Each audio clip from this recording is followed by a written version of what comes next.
You're listening to the Skylight Books podcast. We're an independent, general interest bookstore putting great reads in the hands of people in the Los Feliz neighborhood of Los Angeles.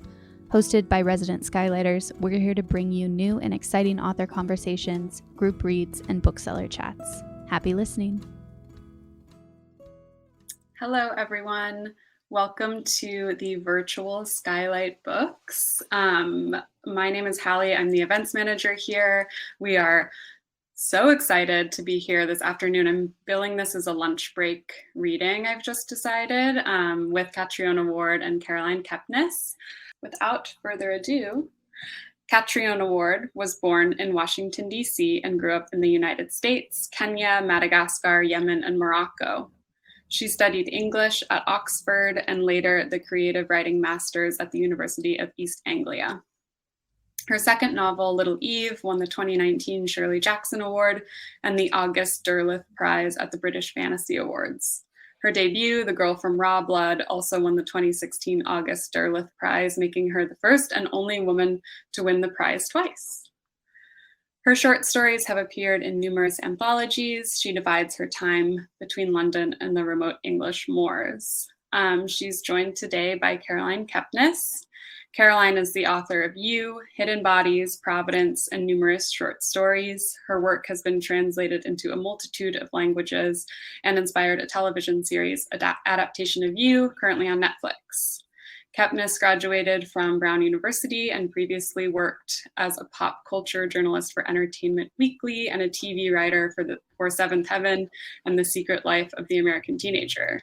She grew up in Cape Cod, Massachusetts, and now lives in Los Angeles. We're going to kick off today with a reading and then welcome Caroline up for conversation. So please join me in giving them a very, very warm welcome. Hi, thank you, Callie, and thank you all so much for coming as well. I know we've all got Zoom fatigue, but it's so appreciated. So I'm going to read a short section from one of my favourite characters' voices, which is Callie. And Callie has a very particular way of talking. She often talks sort of in emojis, and she has a very special way of seeing the world, and she also has some very unusual companions. And this is the first time in the book we meet her. So, here we go. Callie. We stop for gas and Mom gets out. I see her blonde hair like a waterfall. Breathe the rich metal reek that leaks from the pumps. I love smells that are supposed to be bad for you. Glue, gas, bug killer. When she gets back in the car, her mouth is tense. Dumpster Puppy whines and pushes his head against my hand. I see the seatbelt through his transparent ears. She's taking us somewhere secret, Dumpster Puppy says. Better watch out for trouble. She's taking us to Sundial, I say scornfully. You've never been there, but I have. Calm down. Dumpster Puppy is a pessimist. That means someone who knows how things are. But he's good company because we can talk to each other without words. He's right, though. Something's up. The air has a crackly feeling. It's good that Mum let me bring Dumpster Puppy's bones, but I wish I could have brought all my pale ones. They'll be sad without me, my little animals. Usually they nestle in my pockets, sleep in the hollows of my body at night. Now they'll have to wander the house lonely. Dad and Annie don't know how to talk to them. Pale Callie sits beside me, humming and looking out the window. She knows about Sundial. She's been there. I don't have Pale Callie's bones. I don't know what Pale Callie is, really. Just that she goes where I go, and always has. I watch the back of Mom's head. I think about what Dad said while he was hugging me goodbye. Mom was putting the bags in the car, so she didn't hear. Be careful out there, bud, Dad said, warm in my ear. Dad and I are best buds. If you get scared out there, you call me. Why would I get scared? Your Mum, she can be a little unstable. I felt a thrill of fear because I knew what he meant. The crying, the screaming late at night, always yelling at Dad, and she lies too. I can always tell, even if she doesn't know it herself. For example, Mum doesn't like me, even though she swears she does. I could see her wondering if I would tell him about the slap she gave me. I don't know why I didn't. Maybe it's because it made Mum seem a little more like me just for a second. And it's a powerful thing. to keep a secret. It's a long ride to Sundial, and we're not even out of town yet. Pale Callie and I play warm or pale. This is where I guess whether the people we see through the window are ghosts or not, and Callie tells me the answer. I point to a kid on roller skates holding her mum's hand. Warm, Pale Callie says. A man sleeping under the freeway is pale. But that was an easy one. He looks pale. The lights hold us here for a few moments on red. And in the front seat, Mum pushes her hair away and I look at the back of her slim neck. It's strange how beautiful she is, because it's like she's nothing to do with me. Pale Callie yawns and points to a guy on the crosswalk in front of us. Nearly pale, she says. Cancer. He won't last the year. Sad face, I whisper.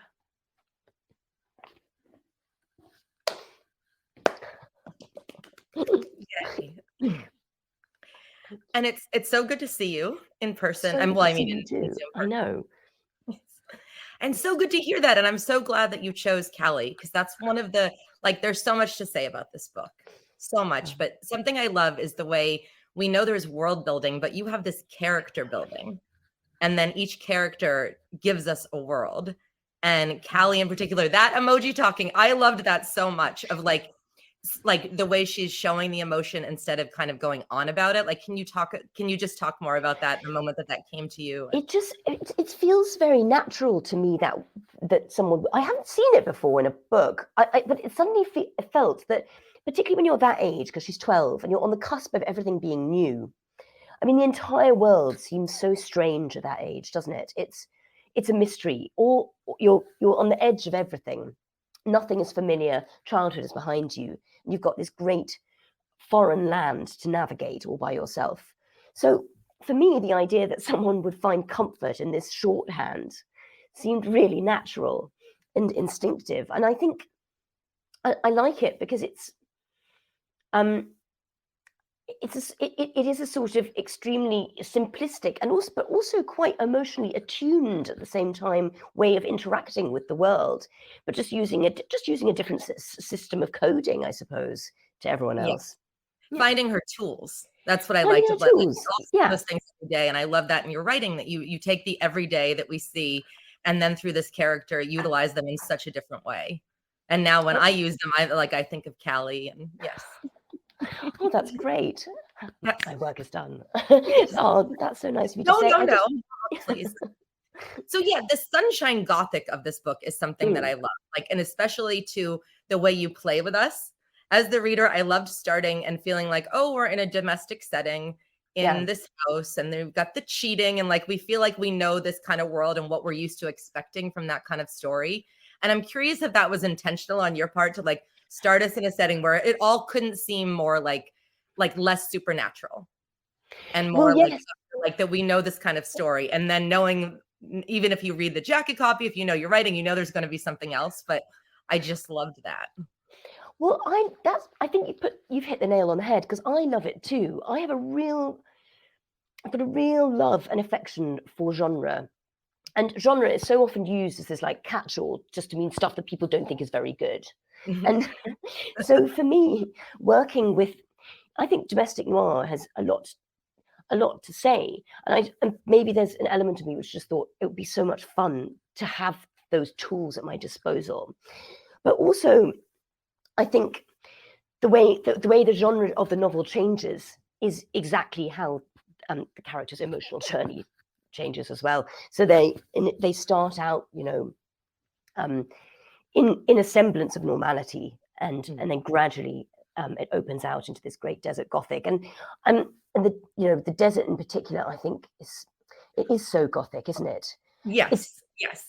It's like so it's two forms of imprisonment, really. So you have the house and the marriage.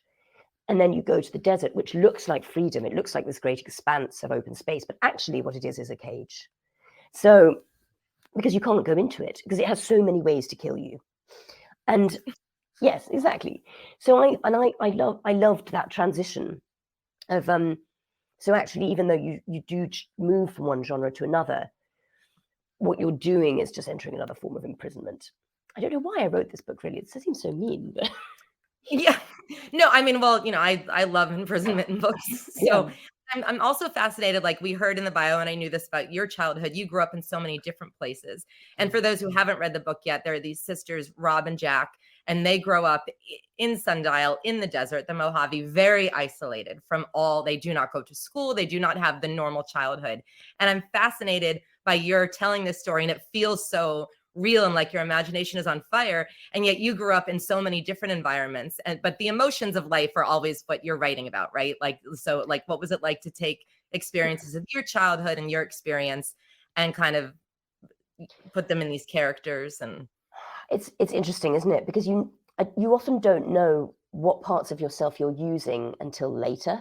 Yes. And after I finished this book, I realized it was actually a much more personal book than I thought, because, as you say, I moved around all the time. I didn't grow up in any kind of desert, and, it bears no sort of literal relationship to my experience. But, if you move around that much, particularly it was before the internet as well, and not just from state to state or town to town, but from continent to continent, you really can't take anyone with you.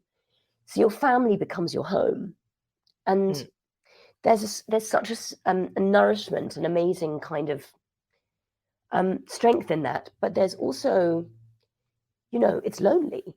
And like, for instance, in Madagascar, where we lived it was quite formative for me, Madagascar. I think it was from when I was 6 to when I was 11.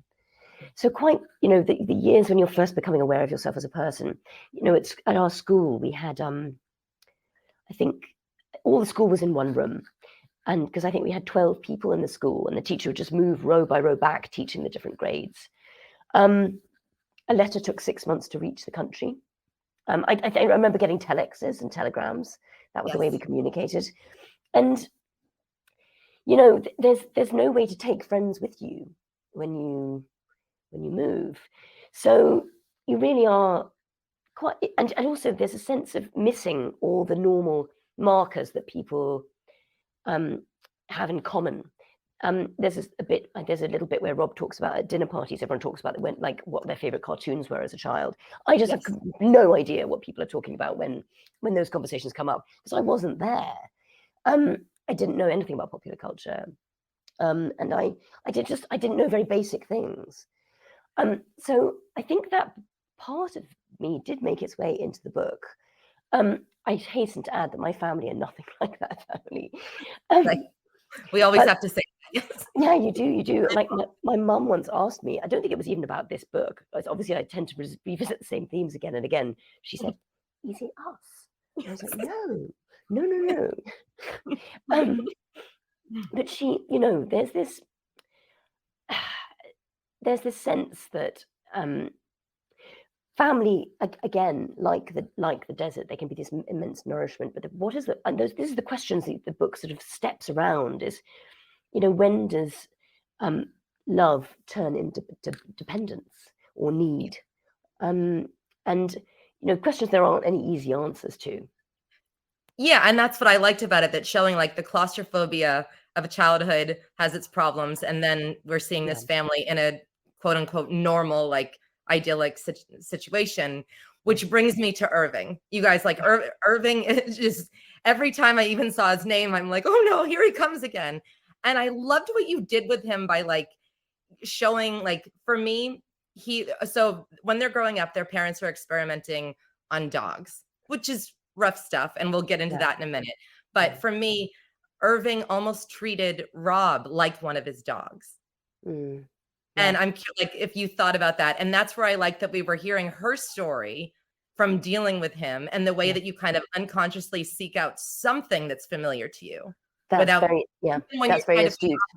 Like, it broke my heart. She's going to college. She's doing all of the like things that on paper are the right way to kind of escape and find a new life. And then that's exactly it. I mean, that's very astute, because there's a reason she picks him, or there's a reason that she accepts that estimation of her worth.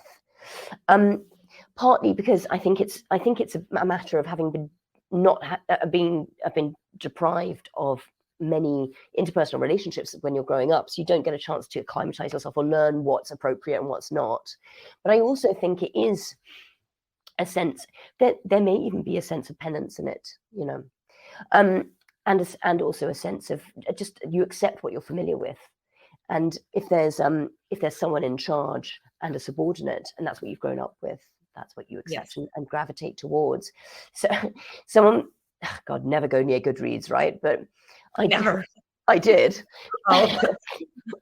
And someone was saying, they were like, oh, well, you never get anything from Irving's point of view. And I was like, well, no.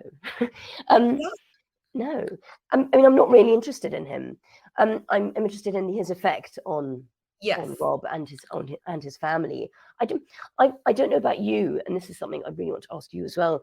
It's because what you do so well is you write psychopathy and narcissism so well. Now, I found that one of the biggest challenges, because the trouble is there's none of the normal hooks to hang stuff on, none of the normal emotional conflicts that you use to that we use to relate to each other. Yeah. So how do you mind me asking you a question? Yes. Okay. It's happening. You said this would happen, but I was like, okay, I guess it's happening. How did you manage that trick of making? Because for me, writing psychopathy was like writing a big empty room. I just there was nothing. There's nothing there. What did you use to what was your process in finding that character? It's for me, I guess I go back to when I was in high school. I did a program, an abnormal psychology program, where I was in an experiment, but we were studying psychopaths and social problems. And then we didn't know it was an experiment at the time. It was just You're going to be in my next book. And I loved it. And I was like very young, and it was my first time away from home. And I almost felt like weirded out about how much I loved reading about these people and writing about them. Yeah. And I think I love what always gets me is they don't know, they wouldn't describe themselves that way. No. Right. And there's with Joe, there's always a using, like he knows what a normal would want to hear. Yeah. And so he's thought a lot about how normals kind of talk to themselves. Yeah. Like we the reader understand that all he wants, he thinks his happiness matters more than anything in the room, in the world. But he knows to tell himself that this is for the better of the world, that this person is like an animal that needs to be put down. And I like the mental gymnastics there. But going back to Sundial, what I liked is that without telling, we didn't need Irving's perspective, because I feel like you're feeling all that. Even in what we just heard, like, that broke my heart with Cassie, when to think of a father saying that to a daughter, saying, that your mother is unstable, like the whisper of that, like that's the horror of what those people do. And in this book, to me, it's like all of their relationships to Irving are what is interesting, because the way that is for a daughter, for a wife, for someone else that we won't say to not spoil anything, of how those people, like, I loved seeing how that, how like, and then thinking of, I don't want to give things away, but like his going back to the dogs and to the element of control and experiments. And I love I feel like the way that you have two sets of sisters, and then you have this experiment, and all experiments involve control, both like in the meaning of like what it means to have a control subject, and then the hunt for control, the good part of it of wanting to make the world a better place, but then the MK Ultra of like, how far is too far? So I'm so curious of like how you like, because when you think about this book that starts in this, here I am with my hands. I've been doing it the whole time, don't worry. The domesticity, the nuclear family, and then going into this science experiment and that world, like, can you talk about what those two things have in common? Like the experiment that is every family, that someone's always trying too hard to have control. That's an excellent way of putting it. You should be a writer. But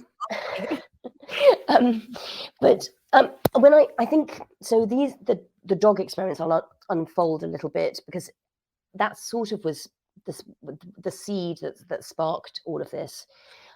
So between 1965 and 1967, as part of the MK Ultra experiments, the behavior modification program, as it was called, that the CIA conducted, people often think I made this experiment up. I did not. They at Langley, Virginia, where the CIA is based, they created 6 remote controlled dogs. by implanting electrodes into their brains and teaching them to seek out pleasure stimulus. So the dogs could be taught to seek the pleasure until they found it in the action that they were being required to do. So they do it, they'd seek it out, and then they go, oh, when I turn left, I get pleasure. And they got very attuned to it. It was very effective. I think there were some grisly failures, but it worked. There's a site called the Black Vault where you can see the redacted documents that that deal with this experiment, and some pictures of the dogs actually. And then when it was finished, when they had succeeded, they called a halt to the research, and they destroyed the dogs because there was absolutely no practical application for it at all. And I just thought, isn't that the height of almost greed, really, and human hubris and narcissism to play God in that way for no reason whatsoever. And they must have known setting out that there was not really any application for it at all. The MK Ultra program famously, obviously having it was the most famous program which used undergraduates at Harvard for its control group, one of whom being Ted Kaczynski, the Unabomber. So well done, CIA, for creating the Unabomber. But great success. Great success.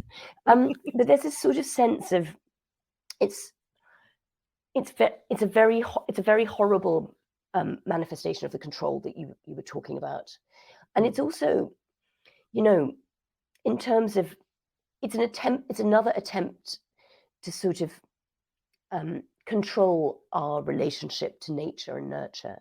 It's another attempt to defy and transcend those bonds of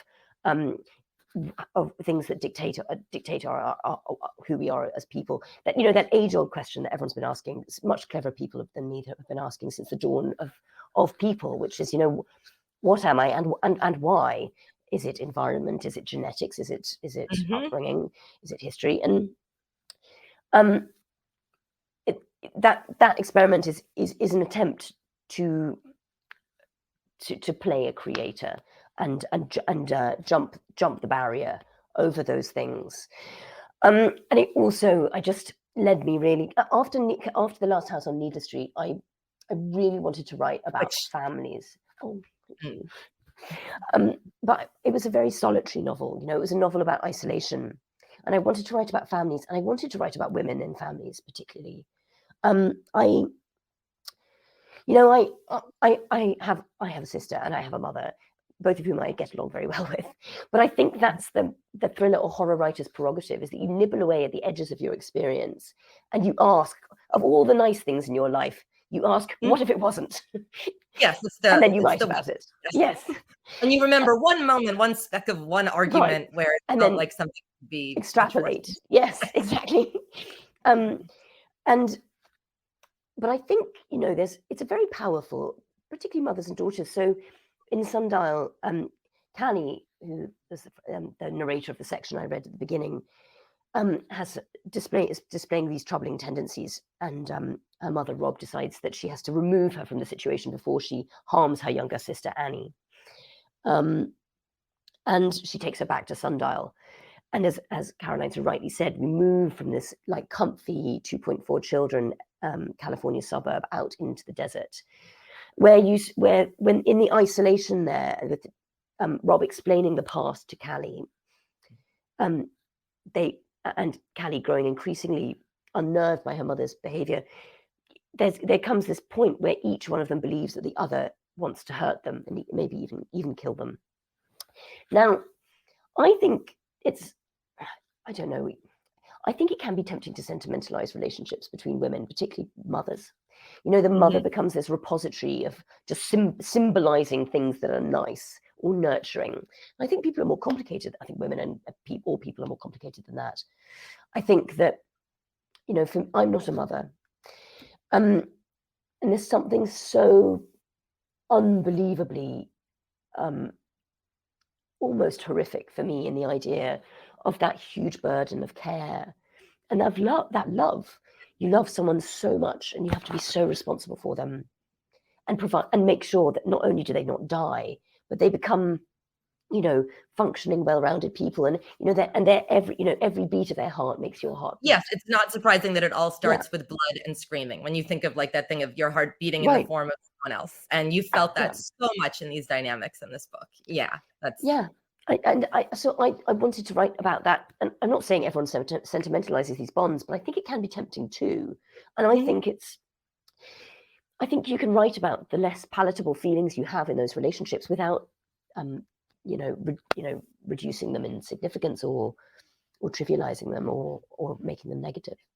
Yeah, and that especially with mothers and daughters, that like everyone has the protective instinct, but how it's used and the actions that spring from that instinct are so different, because that's what I loved about having these different perspectives. Like I feel like there's you feel that reason in this book why we're hearing from Callie when we do, and why we're hearing from Rob.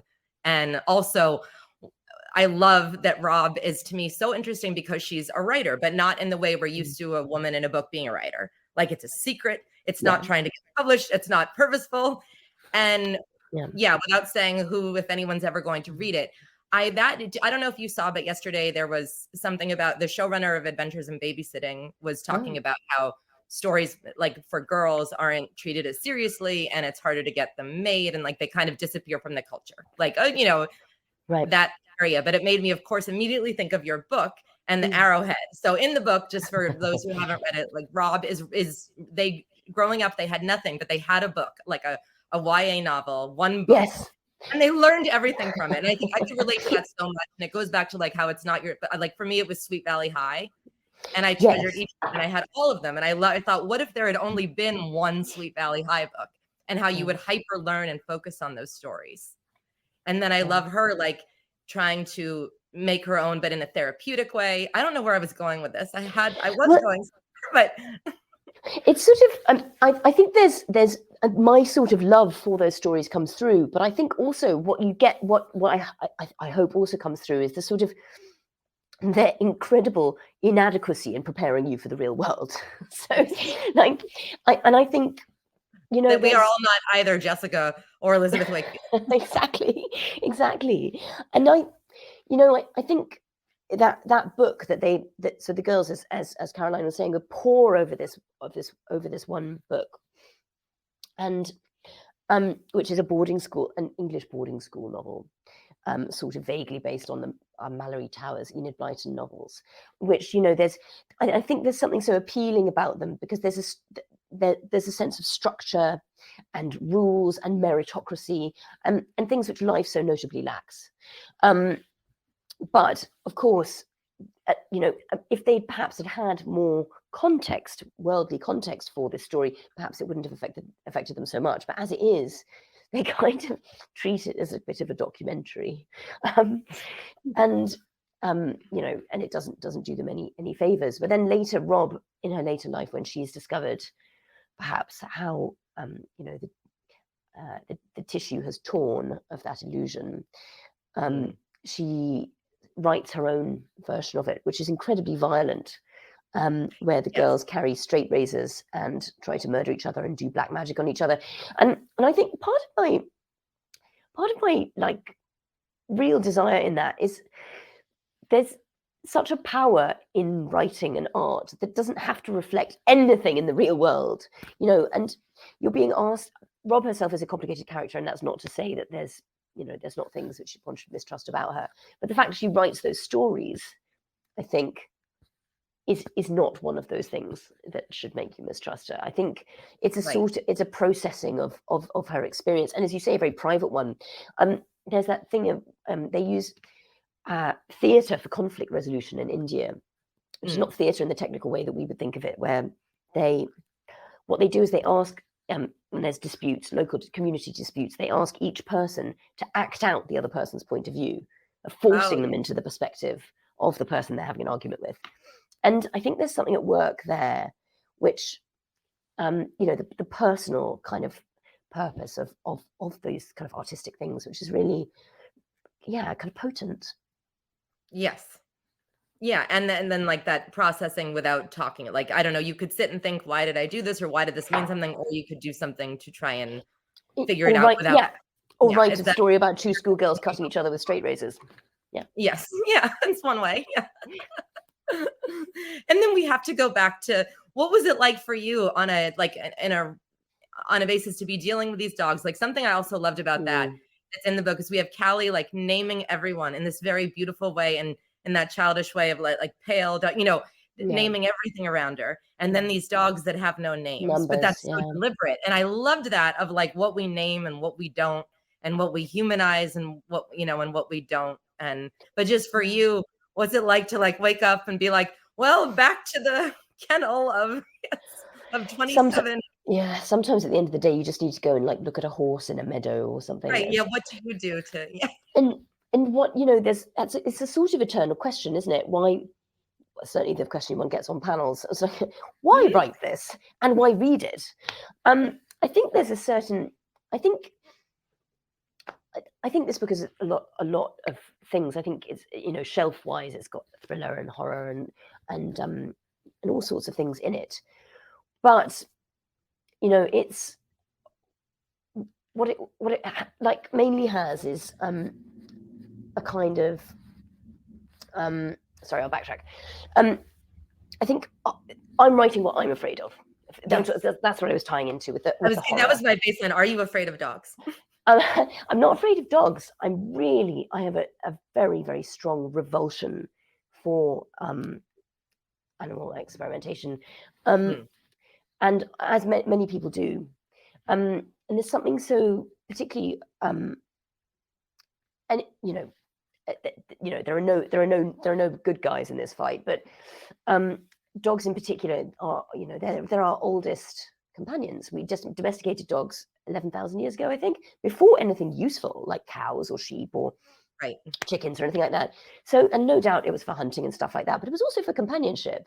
They are our oldest allies, and there seems to be something really dreadful about breaking that ancient covenant. Absolutely. Yes. So and it's difficult. I know that it's a difficult thing to read about.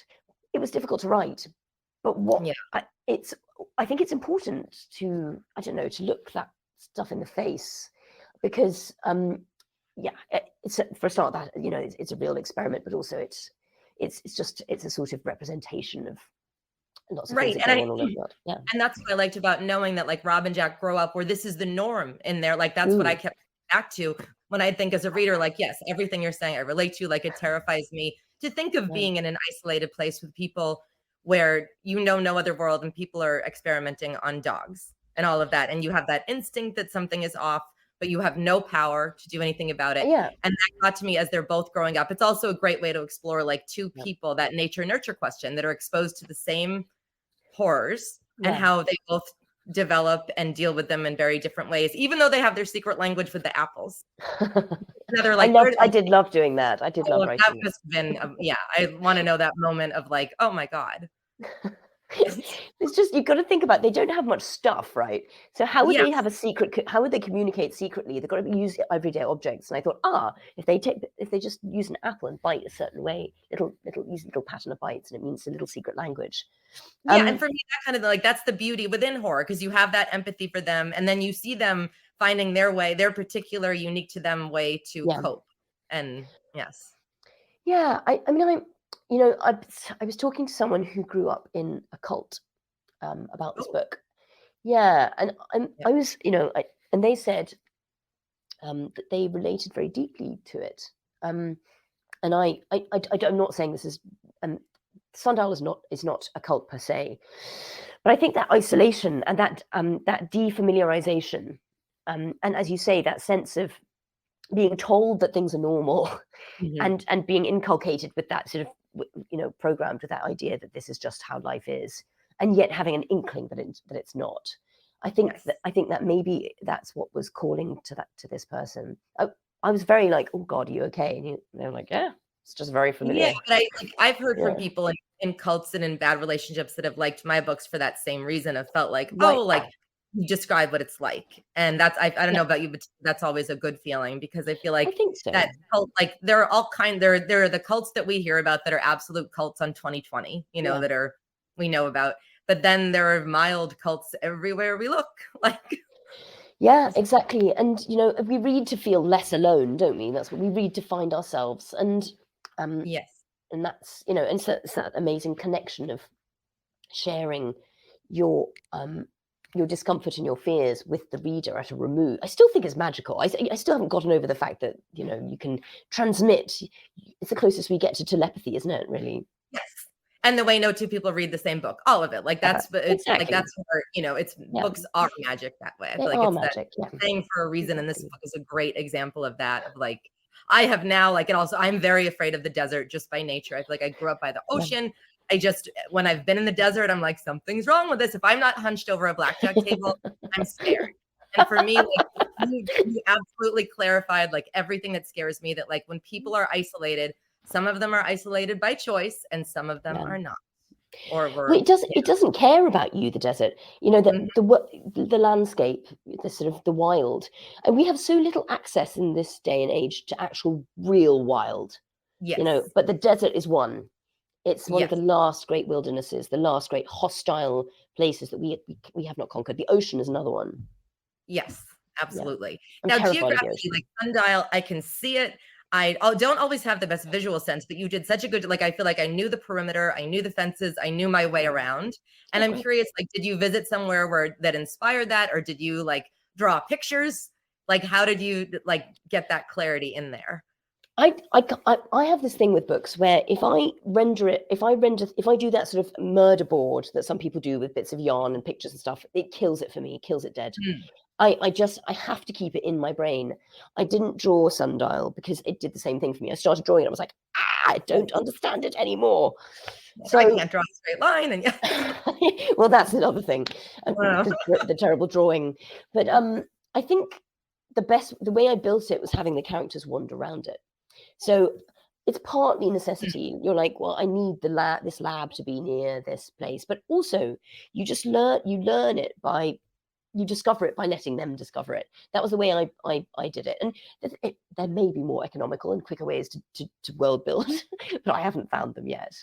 Right. But it's when you said that, I immediately thought, yeah, that's the other part of the story that's nature nurture, because it's the actual nature. Like so much of why I could picture it wouldn't necessarily be like the physical description, but the wind, the air. Right. And also why Sundial was such a great name for the book, because of the way things look different in the day and at night. Like, when you can pull up somewhere in the day and it's like, oh, it's shit, this looks, it's a nice property, but at night it's like, what the hell? We are alone, One thing that my editor said, which they were like, is this heavy-handed, is to call the ghost town Honesty.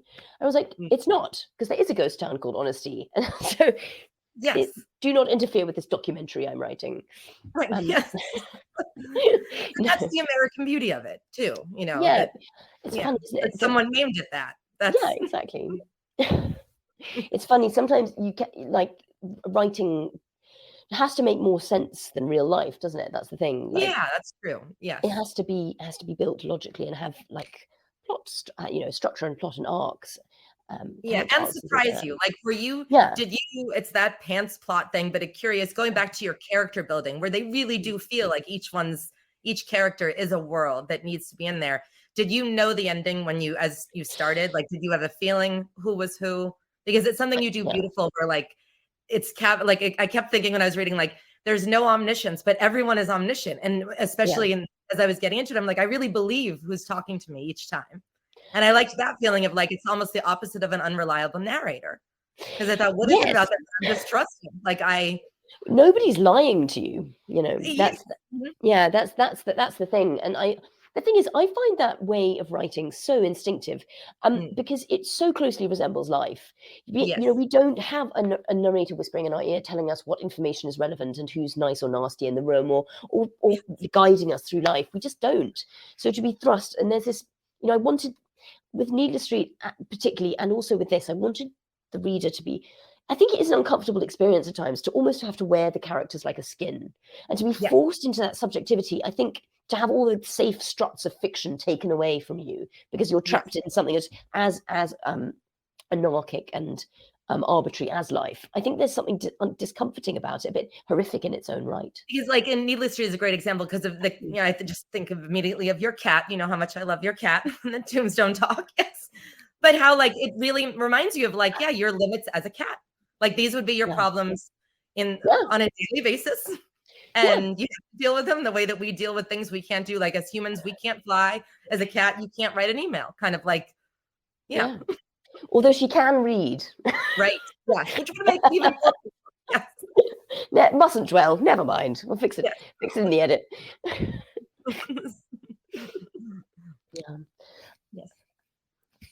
Yes. So I mean, I think there's. I was talking about this the other day. There's a sort of through line with those two books. They're very different, and I was determined that they should be different. I didn't want to. I mean, I don't think you can write another Needless Street. That's just. Well, you can't write the same book again. No. I don't. You know what I mean? Like it's Yeah, I mean, you really can't, and particularly with that one, I didn't want to try and do another kind of. I didn't want to use the same toolbox. Right. I wanted to do something different, but there's always. I don't know if you feel this.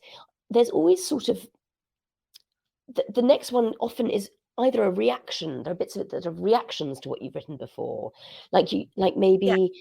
Because Needless Street was so enclosed, I wanted to write something, in the expand. I felt that. Mm-hmm. Yeah. Yes. And there's a kind of like little breadcrumbs of stuff that you want to expand on. Like Needless Street had sort of a little idea of perhaps inherited, psychological problems. And I thought, wouldn't that be interesting to do more of that? They sort of give birth to, each one gives birth to the next one. Right. And then kind of what you cut or where you sort of go and you realize, this isn't the book, but then it stays with you. And then when you finish that book and you're in that, I wrote a book, and then it becomes like, I need to write another, like, what do I write? And you realize like, it's those things that like didn't find their home in here, or like that finishing one thing led you with like wanting to imagine the exact opposite in some. Yeah. I mean, when I first started writing, I don't know about you, I had a terrible time transitioning between books. So I would just spend the first 3 months of the new book writing more of the old book, except with just different parts and names. That's how my second book, where I was like almost done with you, and I'm like, well, I can't even imagine coming up with someone else, so I'm writing a sequel. Like it's like I'll just keep. God, you did, may I say? Thank you. But I know that feeling. Yes. It's a funny old thing, and I suspect you never get done learning, right? Which is very annoying. It is. Yes, I don't know. I'm like, it's the opposite of like fields. I feel like where you get a license and you practice, and then you get another license on top of a license, and you have this proof. Like I remember being a kid and thinking of, there are jobs where you can hold up something and say, I do this. Like I've done it. Yeah, I've done it. Yeah. And it makes sense. But in this, it's always like, did I do it? Am I done? Do I do this? Yeah. Like, yeah. You're never done. So it's the worst question. Like, are you working on something else now? Yes, I am. Yes, it's actually a great question. In future, I think I've learned a lesson. I shall not schedule my life like this again. But what I did was I handed in a new book the week Sundial came out. So you gave yourself all of that, like the night you're going to bed, like I want to change this and that, and you can't. Now you have released it. I still do. Nothing teaches you as much about your book as pressing send. Nothing. Yes. So I always tell people like who are like wanting to write, I'm like, write something, write anything. It's more important to send it to someone, because the minute that little blue box says sent, that's when you know everything wrong with it. That's right. So now I'm just sitting here waiting to have it all confirmed. But I'm excited about it actually. I've still got it behind the eyes a little bit because I just finished it so recently.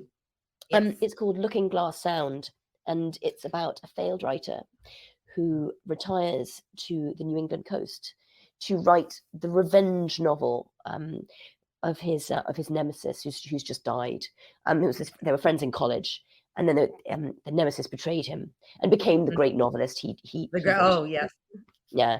So now the nemesis is dead. He's going to take him down with this great sort of vitriolic tell-all. But as he starts to write, events in the novel start to reverberate with events outside in the real world, and he starts to find notes from the nemesis written in his characteristic green ink all over the cottage where he's writing.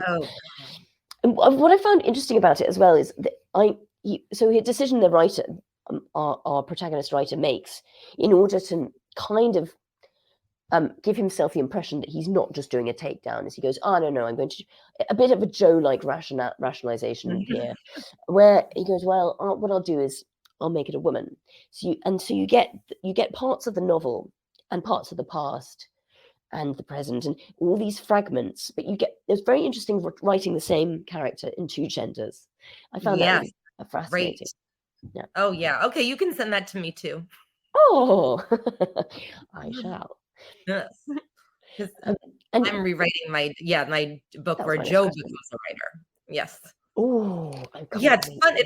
To dive into a book about a writer is, I feel like, and now that you say that, like about moving from, the kind of confinement to the sprawl of the desert to the New England writer space in a little cottage, like that all makes geographic emotional sense too. Like it does, doesn't it?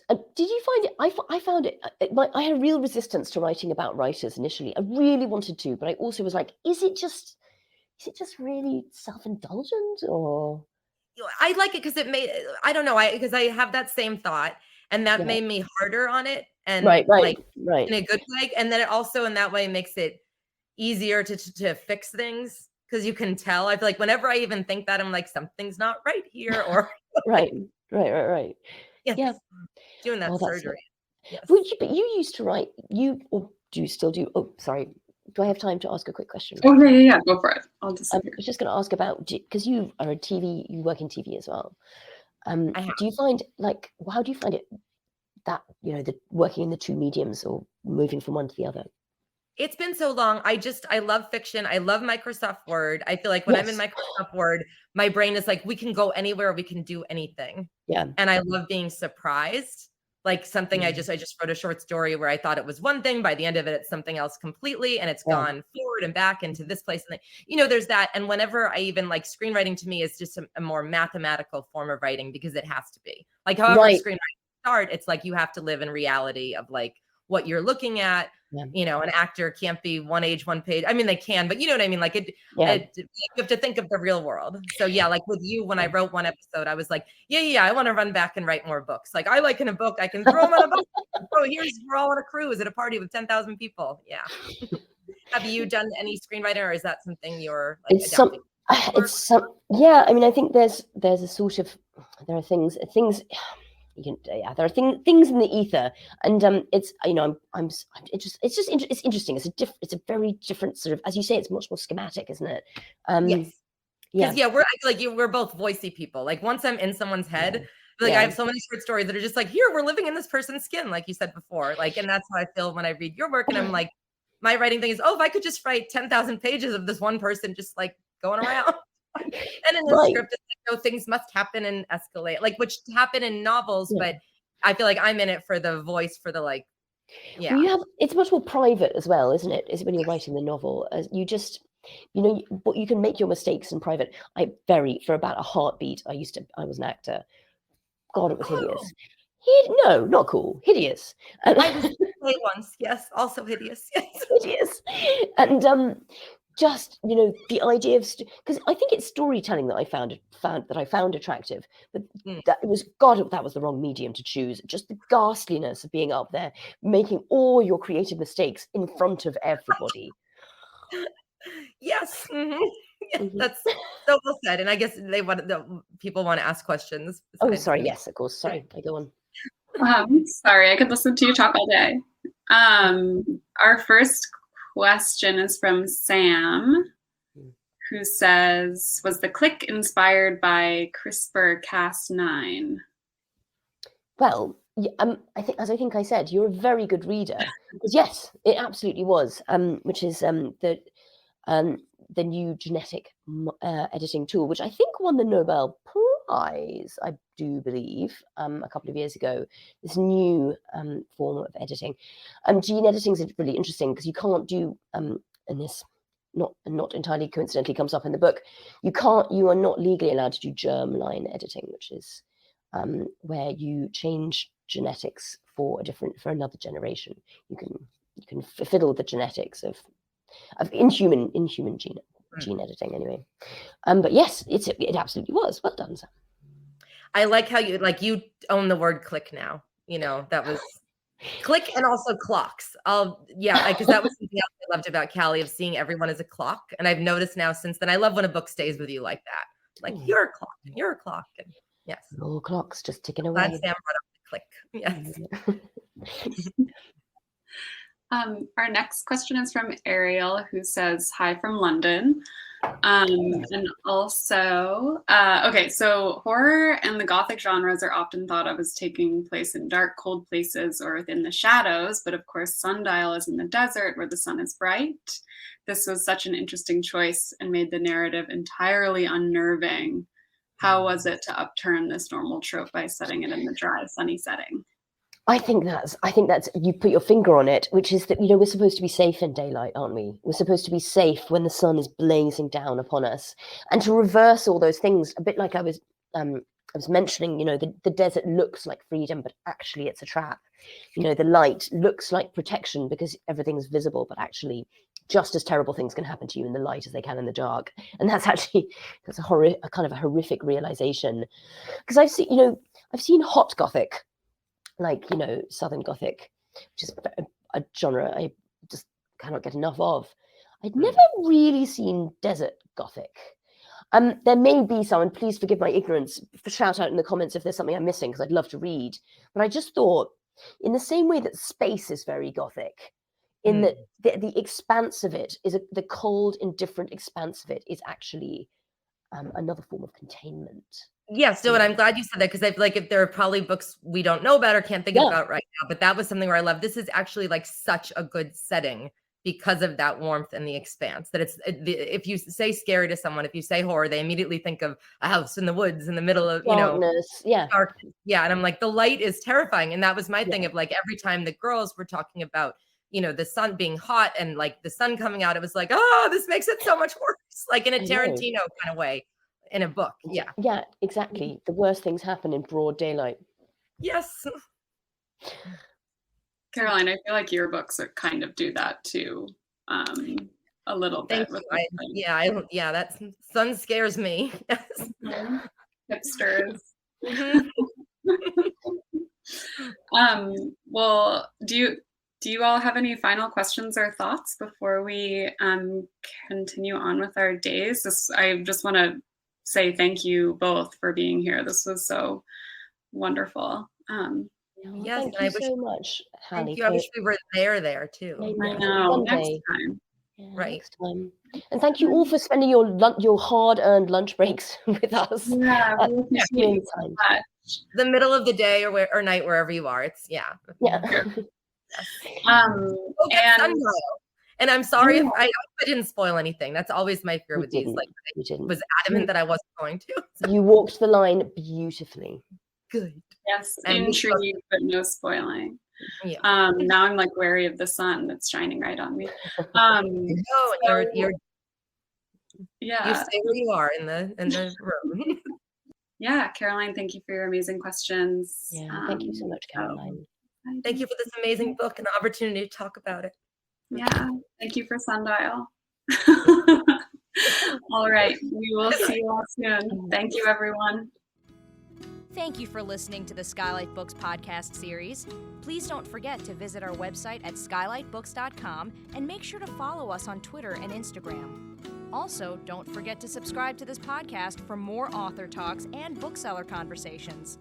You can find us on Podbean, iTunes, and Spotify. Stay safe and healthy, and we hope to see you back in our store soon.